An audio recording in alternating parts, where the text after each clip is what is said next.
ఈ వెయ్యేండ్ల పరిపాలనలో క్రీస్తు విరోధి కాలములో ఉన్నటువంటి భక్తులు ఉన్నారా లేదా? అర్థం కాల.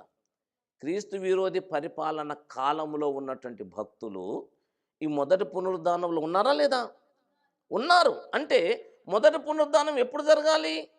క్రీస్తు విరోధి పరిపాలనకు ముందు జరగాలనా? క్రీస్తు విరోధి పరిపాలన తర్వాత జరగాలనా? క్రీస్తు విరోధి పరిపాలన తర్వాతే జరగాలి. క్రీస్తు విరోధి పరిపాలనకి ముందే జరిగితే క్రీస్తు విరోధి పరిపాలనలో ఉన్నోళ్ళు మొదటి పునరుద్ధానంలో ఎట్లుంటారు? ఉంటారా? అందుకనే చాలా స్పష్టంగా నేను నా 40 సంవత్సరాల సేవ జీవితంలో ఇదే చెప్తున్నాను.